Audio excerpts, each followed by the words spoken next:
Good morning. This is a recording for Saturday, May 11th. Today, let's unpack the shaming experience of feeling like you don't belong. Brené Brown writes, I think it is impossible to talk to people about shame and blame without hearing stories about the pain of not fitting in or feeling excluded. While some people propose that parts of excluding behavior are genetically predetermined, I don't think that is true. I don't believe people have a natural tendency to be mean and manipulative. Nor do I believe that all people are naturally kind and nurturing. I don't think either one of these stereotypes fits, and I don't think subscribing to sweeping generalizations helps us to understand or change some of the behaviors that we would indeed like to change. It is hard to admit, but picking someone apart or judging them is frequently used as a tool to connect and gain acceptance in a group setting. Just think about how easy it is to forge an instant connection by talking about someone or saying something cutting about a mutual acquaintance. It's almost a rite of passage among new friends.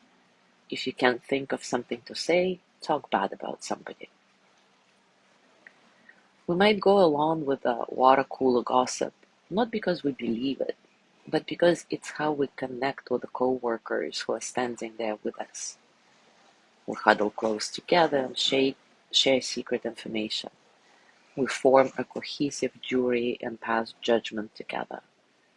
And when we walk away from the cooler, we have a little bounce in our step as we think, these are my friends, they like me, and I like them. Of course, as the day wears on, we might get that sinking feeling when we wonder, do they talk like this about me too?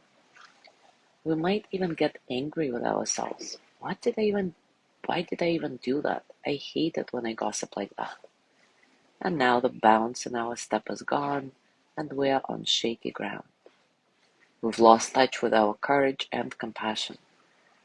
We've also forged a slippery bond with our co-workers. We know what happens at the water cooler.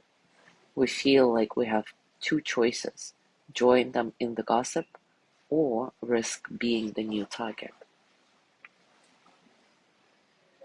Brené Brown continues, I am often asked if gossiping is really a serious form of exclusion. Is it a shame issue or just something that makes us feel mildly guilty? I think there are several answers to this question. First, we have to clarify. There is the issue of doing the gossiping, and then there is the issue of being the target of gossip. I cannot tell you if gossiping about people is shaming. That's a very personal issue. For many of the women I interviewed, gossiping was described as shaming because it was often motivated by their need to belong. It has also moved them away from being compassionate people. For others, it was more of a guilt issue. These women described it as more of a habit that made them feel bad. We can all feel shame or guilt about gossiping. It depends on why we're doing it, what we're saying, and how we're feeling. Being the target of gossip, however, is usually very shaming and extremely painful. What people say behind our backs can mirror our list of unwanted identities, and it's our greatest fear. We walk out of the room and people start using our most hated identities to describe us. Let's face it, most of us can't bear to even consider what might be said about us by gossiping group of neighbors or co-workers. The greatest challenge for most of us is finding a way out of the excluding and gossiping when it's actually happening. If we are with friends or colleagues who start talking bad about or ganging up on somebody, how do we decline to participate?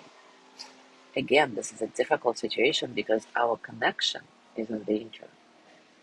So let's look at some techniques that Brené Brown tried over the years herself. The most obvious one is shaming the shamer. For example, somebody says, "She's such a bitch. I cannot believe she got promoted. Who do you think she slept with to get that?" So we might try to shame the shamer by saying, "I cannot believe you're buying into the idea that women who succeed are bitches that sleep their way to the top. That is such a demeaning stereotype. You're just feeding it and making us all look bad." Brené Brown says, "When I first came into my critical awareness, I felt the need to publicly hold people accountable for their shaming. But I soon realized that it's not a good idea to back people into a corner. Even making a valid point doesn't warrant using shame or intentionally putting someone on the spot in front of other people." So next, she tried what she calls teach-preach approach. And this is what she says about that. Although it's a little less drastic than shaming, it doesn't work well either.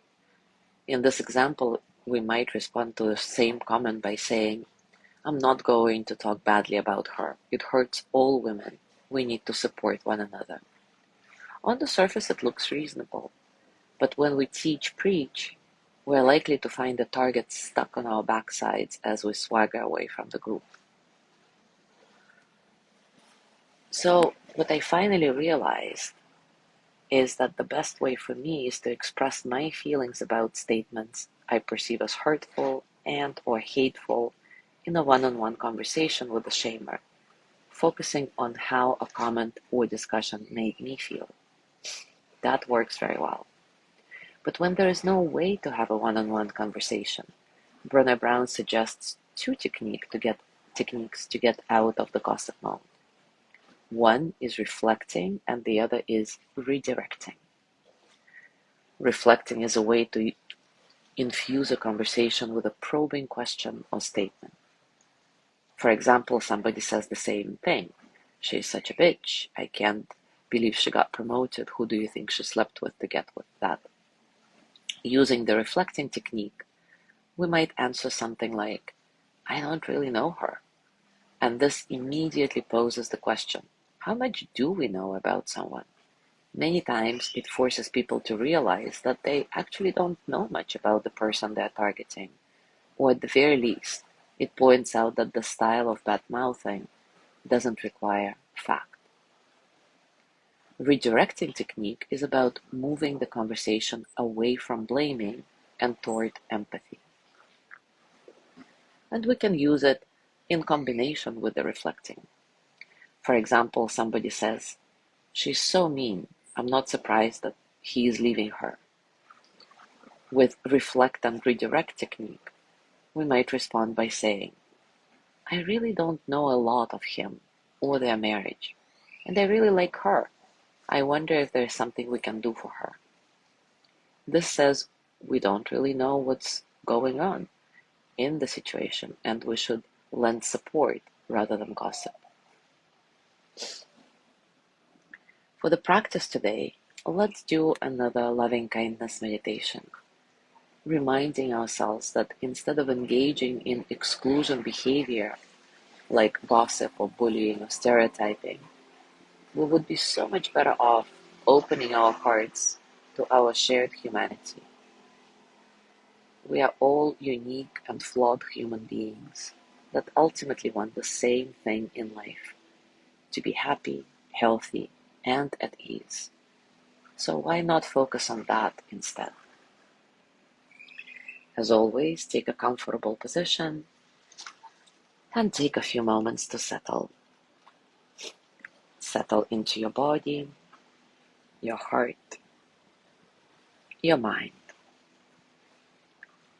Settle into this moment, right here, right now. Your breath nice and soft, completely natural. See if you can find a sense of spaciousness, a sense of freedom in your breathing, allowing all the experiences of the present moment to flow through you as energy that they are. without struggle.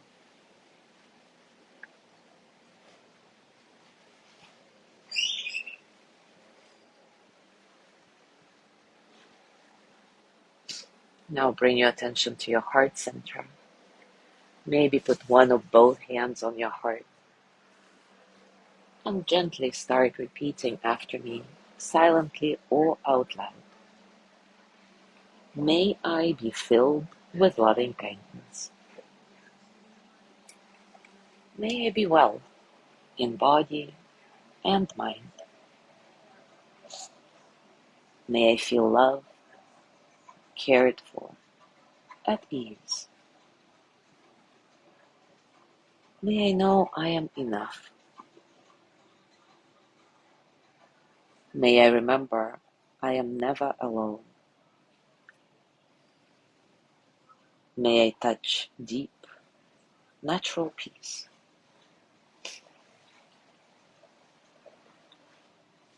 If you feel ready to include other people in your practice, think of someone you love dearly now and send the energy of loving kindness to them.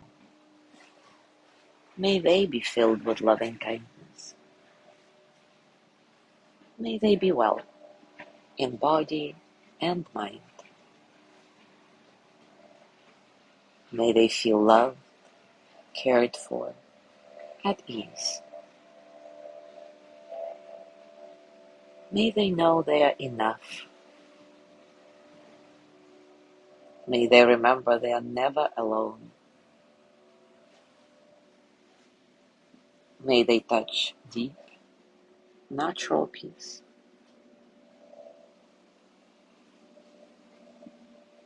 Now think of a neutral person in your life, a familiar stranger. Send loving kindness energy to them. May they be filled with loving kindness. May they be well in body and mind. May they feel loved, cared for, at ease. May they know they are enough. May they remember they are never alone. May they touch deep, natural peace.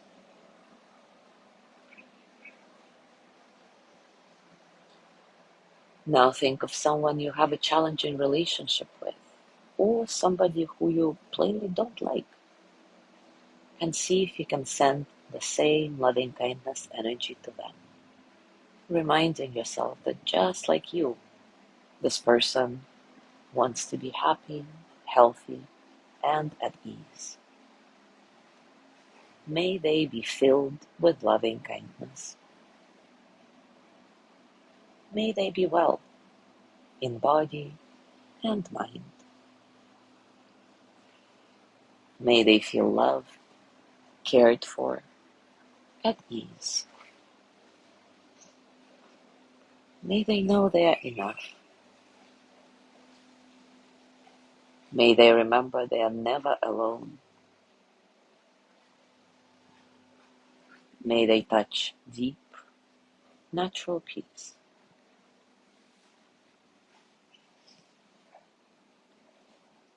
And now think of all the people on the planet.